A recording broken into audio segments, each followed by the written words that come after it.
En este episodio, los grandes astrónomos del pasado, sus descubrimientos, sus inventos y sus errores. La fascinante evolución de la astronomía en el transcurso de los siglos, desde la intuición de que la Tierra era redonda a la caída del sistema tolemaico. Desde las primeras observaciones con el anteojo a las investigaciones del telescopio orbital Hubble por las inmensidades espaciotemporales.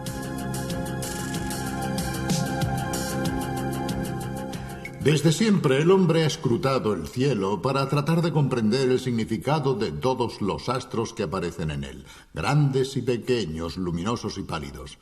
Durante mucho tiempo la luna, el sol y las estrellas fueron objetos misteriosos, poseedores a menudo de poderes mágicos o divinos.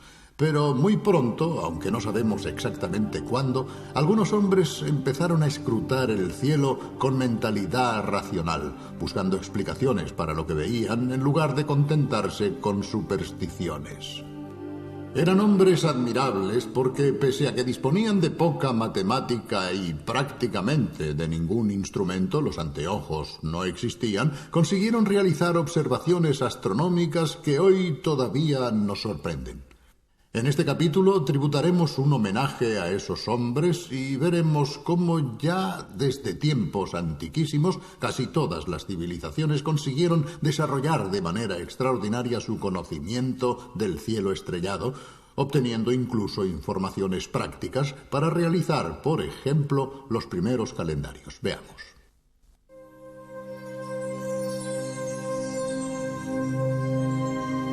La astronomía nació de la necesidad del hombre de medir el tiempo. Observando los movimientos de la luna, del sol y de las estrellas, los antiguos astrónomos consiguieron elaborar un calendario basado en los ciclos celestes. Astronomía significa descubrimiento, intento de conocer la naturaleza de lo existente, de comprender el universo.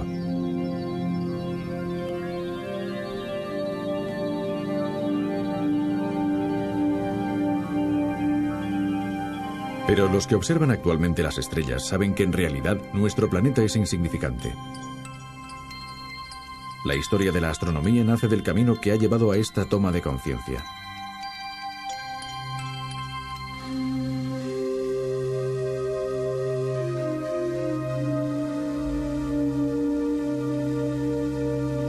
Los observatorios son tan antiguos como la civilización.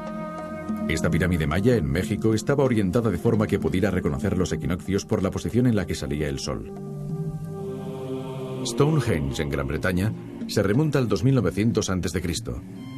Y todavía más antiguo es este túmulo funerario en Irlanda, construido de tal forma que el sol únicamente puede iluminar su interior el día más corto del invierno.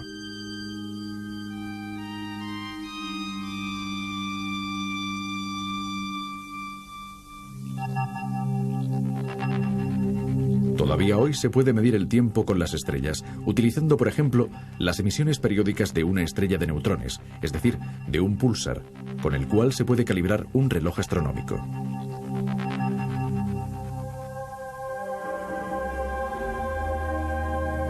Cuenta con más de 30.000 años de antigüedad un calendario basado en la luna grabado en un hueso de reno, que día tras día parece mostrar las fases lunares. De hecho, es una representación gráfica del calendario realizada por un agudo observador prehistórico.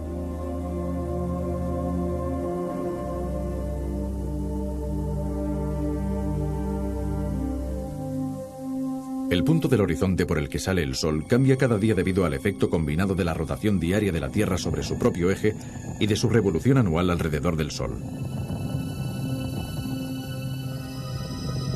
Los antiguos astrónomos se dieron cuenta de que 2 veces al año el punto por el que salía el sol no cambiaba e identificaron esos momentos como los centros del verano y del invierno, puntos de referencia fundamentales en el cambio de estaciones a los que nosotros ahora llamamos solsticios. Cuando el punto por el que salía el sol empezaba a moverse de nuevo, sabían que la estación estaba a punto de cambiar. En la antigüedad el sol se usaba como calendario en todo el mundo. Estos son algunos ejemplos. En esta cueva de los indios americanos, un rayo solar indicaba el solsticio de invierno iluminando los signos de referencia de las paredes. El túmulo sepulcral que ya hemos visto es mucho más antiguo. Se trata de un indicador del solsticio de invierno que se remonta a la edad de la piedra.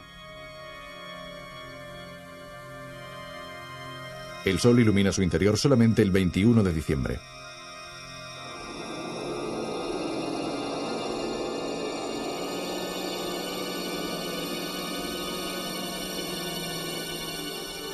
Los famosos templos de Abu Simbel en el Alto Egipto son de épocas más recientes.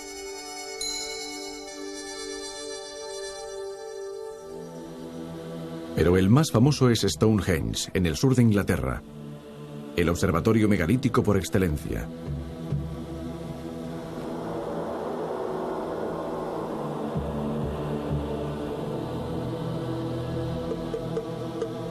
Su alineación es perfecta.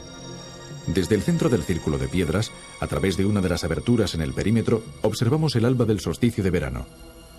Un momento majestuoso, el solsticio de verano visto desde el corazón de un observatorio astronómico de 5.000 años de antigüedad es extraordinariamente preciso.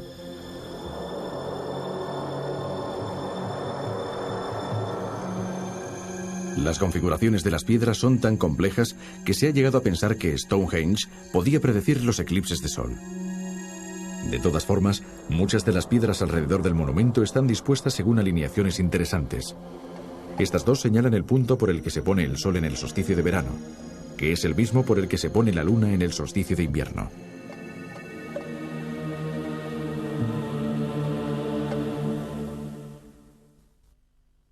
Existe un lugar en Inglaterra, se citaba antes en el reportaje, que es verdaderamente sorprendente, Stonehenge. Tiene más de 4.000 años de antigüedad y es el testimonio de la inteligencia y preparación de los hombres que construyeron este extraño monumento, el cual ha sido considerado durante mucho tiempo como un misterio y del que actualmente se conoce el significado y la función. Era un observatorio para calcular los eclipses. Prolongados estudios de los megalitos y de su posición han permitido descifrar el enigma. El reportaje que veremos enseguida nos permitirá saber cómo. Es un descubrimiento apasionante.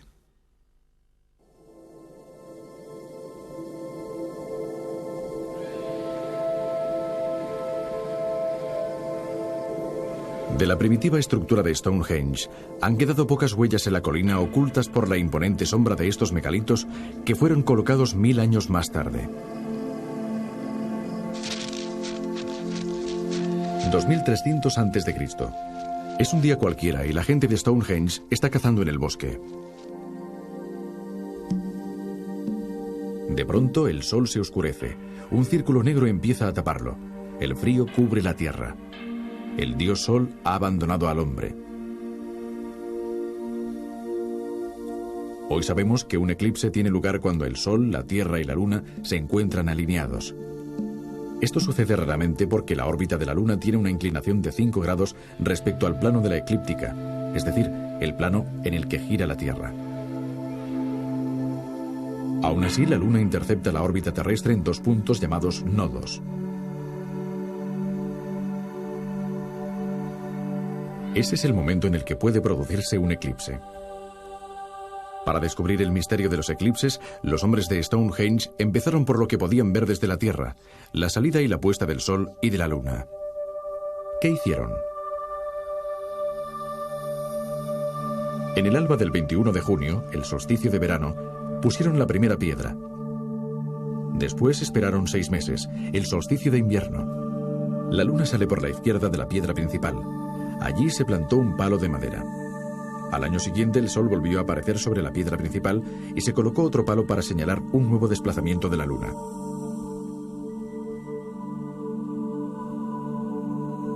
Las oscilaciones de la luna continuaban, pero los hombres de Stonehenge no se rindieron y colocaron nuevos palos.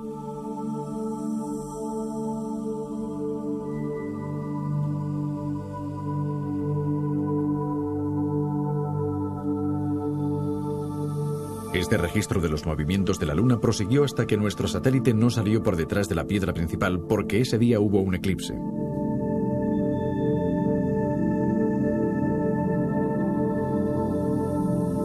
A los hombres de Stonehenge les quedó claro que las oscilaciones de la Luna eran las que creaban los eclipses, pero ¿cómo preverlas? Muy fácil. Su situación detrás de la piedra principal indicaba que la Luna se encontraba en el mismo plano que la Tierra y el Sol, es decir, en un nodo. Colocando los palos de madera, Los hombres de Stonehenge habían aprendido que los nodos recorren las mismas posiciones en un ciclo de 19, 18, 19 años. Así es que en la colina estaban todos los elementos necesarios. El sol era la piedra principal, la luna los palos de madera, y los nodos, estos 56 hoyos que fueron excavados en el terreno en un círculo que se utilizó como eclíptica. ¿Por qué 56 hoyos? Porque este número se adaptaba bien al año solar, al mes lunar y sobre todo al ciclo de los nodos. 56 es igual a 19 más 18 más 19 años. Después, los hombres de Stonehenge tomaron 4 indicadores, uno para el sol que variaba 2 posiciones cada 13 días, uno para la luna que se movía 2 posiciones al día, y 2 para los nodos con un movimiento de 3 hoyos al año. En el alba de un solsticio de verano del 2300 a.C., los hombres de Stonehenge colocaron el sol en el hoyo número 1, la luna en el hoyo 28 y los nodos en los hoyos 14 y 42. En ese momento bastaba con esperar que el sol, la luna y los nodos número 1 y número 2 se encontrasen en la misma posición. Ese día habría un eclipse.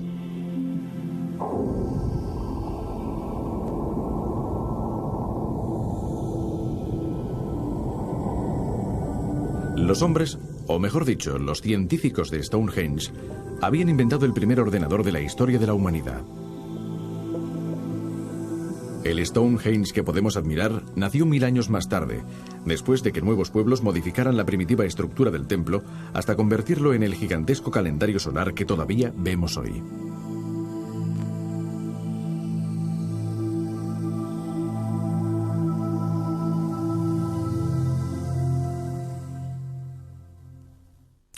Pese a su habilidad, los astrónomos del pasado no consiguieron hacerse una idea exacta del universo tal como lo conocemos actualmente.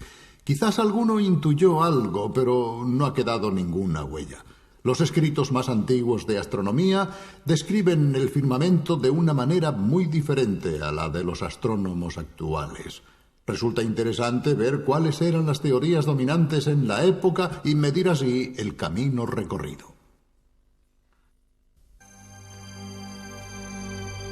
Para los antiguos astrónomos era fácil extraer indicaciones del Sol y de la Luna, pero no de las estrellas errantes, es decir, de los cuerpos que hoy conocemos como planetas. Los planetas parecen moverse desordenadamente porque, al igual que la Tierra, orbitan alrededor del Sol. Por eso no se mueven junto a las otras estrellas que aparecen en el fondo.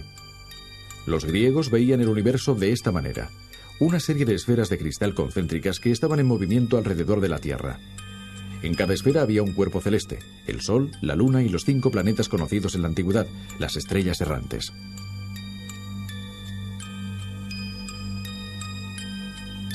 La esfera más exterior era el reino de las estrellas fijas. El modelo era claro, pero no explicaba los movimientos peculiares de los planetas. ¿Por qué a veces invertían su movimiento?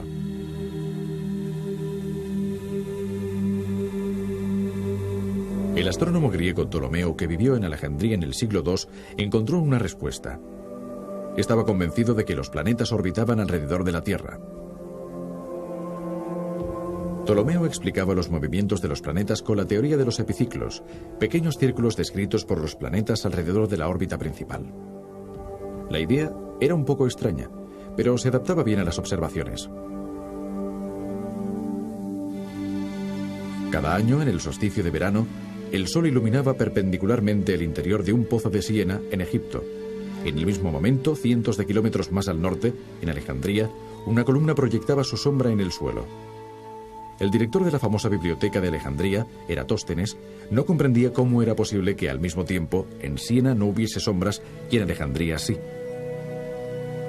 La explicación está en la curvatura de la Tierra. Cuando la luz del sol alcanza verticalmente el pozo de Siena, tiene una inclinación en Alejandría. Mediante cálculos geométricos, Eratóstenes estimó la circunferencia de la Tierra.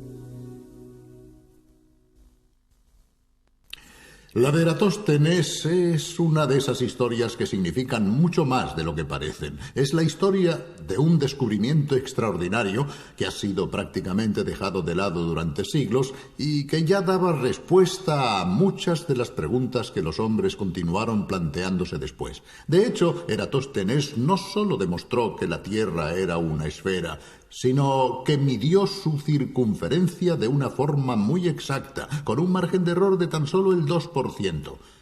La manera de realizar este descubrimiento y esta medición es de una elegancia casi de manual. Veamos. En el siglo III a.C., el astrónomo griego Eratóstenes midió por primera vez la circunferencia del planeta Tierra con una sorprendente exactitud. Eratóstenes era el director de la Biblioteca de Alejandría, una de las más famosas y completas del mundo antiguo en el norte de Egipto. En uno de los papiros de la biblioteca, Eratóstenes leyó las conclusiones de una observación hecha en Siena, una localidad situada al sur del Nilo. Se había observado que en el mediodía del 21 de junio, el día más largo del año, los objetos verticales no proyectaban ninguna sombra. A medida que el sol se acercaba al mediodía, estaba escrito en el papiro, las sombras de las columnas del templo se hacían cada vez más cortas hasta que finalmente desaparecían. Y no solo eso, el sol se reflejaba en las aguas de un pozo muy profundo. Todas estas observaciones conducían a una sola conclusión. En aquel momento el sol se encontraba sobre la vertical del lugar. Eratóstenes intentó verificar en Alejandría el siguiente 21 de junio al mediodía las observaciones descritas en el papiro. Al mediodía, las sombras de las columnas de Alejandría se hacían muy cortas, pero no desaparecían. A partir de esta observación, Eratóstenes llegó a la conclusión de que la Tierra era curva. Como el Sol está muy lejos, solamente una pequeña porción de los rayos llega hasta un blanco tan pequeño como la Tierra. Estos rayos, debido a la distancia del Sol y a las pequeñas dimensiones de la Tierra, pueden ser considerados paralelos. Imaginemos dos columnas verticales idénticas, una en Alejandría y otra en Siena. Si en un momento dado ninguna de las dos proyectara sombra, el Sol se encontraría exactamente encima y los rayos incidirían sobre ellas con el mismo ángulo. Si esto fuese cierto, las dos columnas estarían sobre una superficie plana. Aunque las dos columnas proyectaran la misma sombra, la conclusión sería la misma. Los rayos solares incidirían con la misma inclinación, un hecho posible únicamente si la Tierra fuese plana. Como ya sabemos, estas no fueron las observaciones de Eratóstenes. Para que los rayos solares pudieran incidir sobre la columna de Alejandría y sobre la de Siena con ángulos distintos, la superficie terrestre tenía que ser curva. Eratóstenes llegó a la conclusión de que cuanto más difieren los ángulos, mayor es la curvatura de la Tierra. Midiendo la longitud de la sombra y la altura de la columna, Eratóstenes logró determinar el ángulo con el que el Sol iluminaba a Alejandría. Ese ángulo, el mediodía del 21 de junio, era de 7 grados.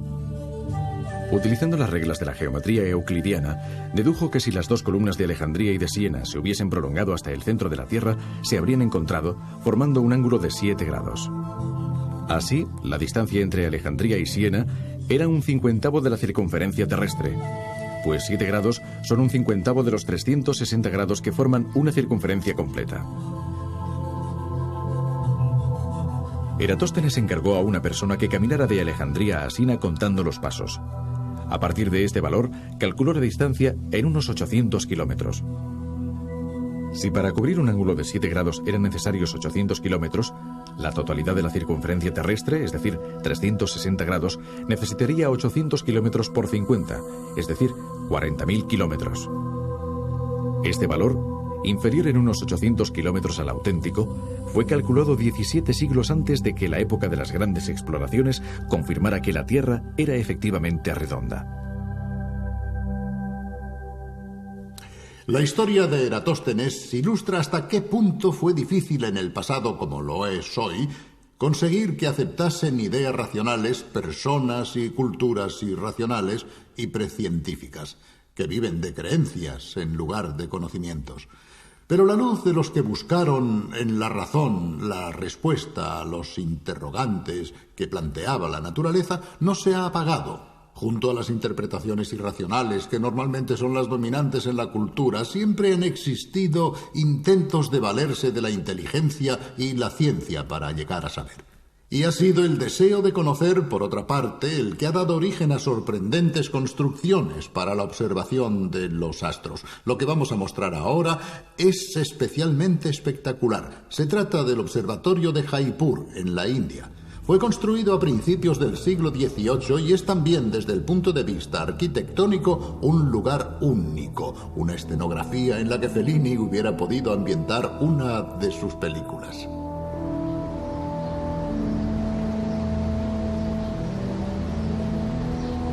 Me encuentro en uno de los observatorios más extraordinarios realizados en el pasado. Fue construido por un marajá en el siglo XVIII y está aquí, en Jaipur, en la India. Ocupa un área gigantesca y se encuentra todavía en perfectas condiciones. Como puede verse, no hay telescopios ni aparatos similares. Aquí todos los instrumentos son de mampostería, metal o piedra, y fue necesaria una gran precisión para realizarlos. Su creador, el marajá Jai Singh II, era un apasionado de la astronomía, y cuando subió al trono, a la muerte de su padre, tenía solo 13 años. Cuando trasladó la capital de Amber a Jaipur, lo primero que hizo fue construir este observatorio, incluso antes que el Palacio Real.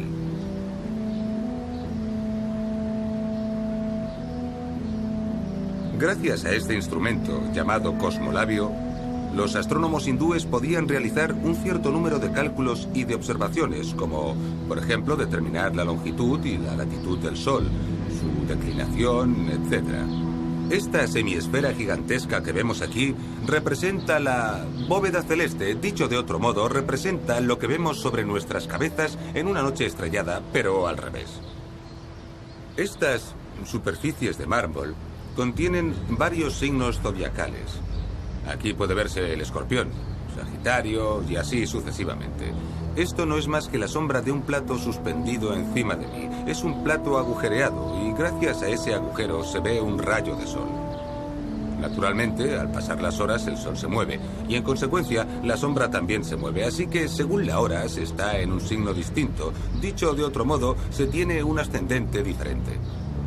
En realidad, esta gran estructura no es un reloj de sol. Hay dos relojes de sol. Este es uno y funciona en invierno. El otro está aquí detrás y funciona solo en verano. Ahora en la India es invierno, así que el segundo reloj de sol, en este momento, durante este periodo, se encuentra en total silencio. Y este es el Yantra Raj, o tal como era más conocido, el rey de todos los instrumentos. Es un astrolabio, es decir, un mapa de la bóveda celeste situado en una superficie de metal. Una curiosidad.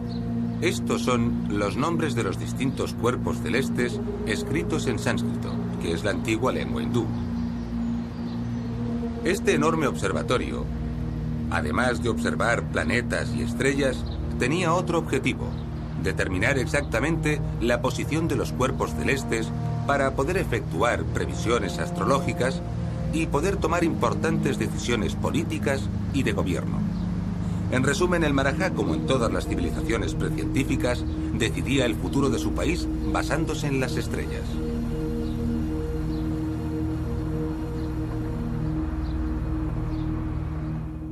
La visión racional del mundo y de la naturaleza, el deseo de descubrir y de saber, siempre han chocado con las creencias en la historia de la humanidad. Una verdad tan sencilla y banal para nosotros como que la Tierra gira alrededor del Sol y no al contrario, ha tardado mucho en afianzarse, encontrando posiciones irracionales y obstinadas. Pero la nueva visión heliocéntrica, según la cual el Sol está en el centro del sistema y los planetas giran a su alrededor, incluida la Tierra, nos fue impuesta por la fuerza de las cosas, sobre todo gracias a hombres que poco a poco fueron contribuyendo decisivamente a ello: Copérnico, Kepler, Galileo y Newton. Las atentas y brillantes observaciones de Tycho Brahe y la teoría heliocéntrica de Copérnico llevaron a Johannes Kepler en el siglo XVII a establecer que los planetas orbitan alrededor del Sol. Los cálculos de Kepler indicaron que la Tierra y los planetas se mueven en órbitas ligeramente elípticas. La teoría de Ptolomeo, de 1800 años de antigüedad, quedaba finalmente refutada. La teoría de Kepler también era válida para los movimientos de los satélites y de los cometas. Galileo compartió la teoría de Kepler y por ello fue condenado por la Iglesia. La invención del anteojo le convirtió en el primer gran astrónomo moderno. A finales del siglo XVII, Isaac Newton no solo dividió la luz en los colores del espectro, sino que también elaboró la teoría de la gravedad. Newton demostró que los objetos lanzados hacia arriba volvían a caer al suelo debido a la gravedad, a menos que poseyeran una velocidad suficiente para entrar en órbita como la Luna alrededor de la Tierra y la Tierra alrededor del Sol.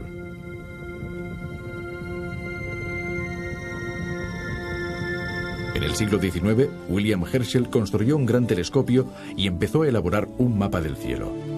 En el siglo XX se han construido instrumentos potentísimos que sondean las profundidades del cielo. Ha empezado la época de la astronomía en el espacio profundo.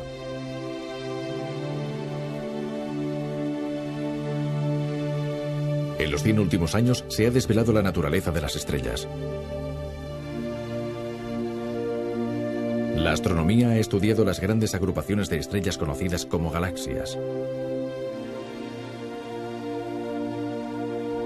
Ha descubierto que existen millones y millones de galaxias y que cada una de ellas contienen miles de millones de estrellas, y que las galaxias forman grandes filamentos a través del universo. La astronomía ha demostrado que en vez de hallarnos en el centro del universo, solamente somos un granito perdido en la inmensidad del cosmos, pero un granito en el que han florecido la vida y la inteligencia. Vida e inteligencia que nacieron precisamente de la evolución de las estrellas, las cuales han proporcionado los átomos y la energía para la gradual construcción de todo lo que vemos a nuestro alrededor, incluido el hombre. Desde el Big Bang inicial, el camino ha sido largo. La evolución ha sido primero física, luego química, después biológica y finalmente nerviosa y cultural. Y ha desembocado en un objeto extremadamente complejo como es el cerebro humano. Nuestro cerebro es, en definitiva, un pedacito de universo capaz de mirar hacia atrás en el tiempo para buscarse y comprenderse a sí mismo. Hasta pronto. Adiós.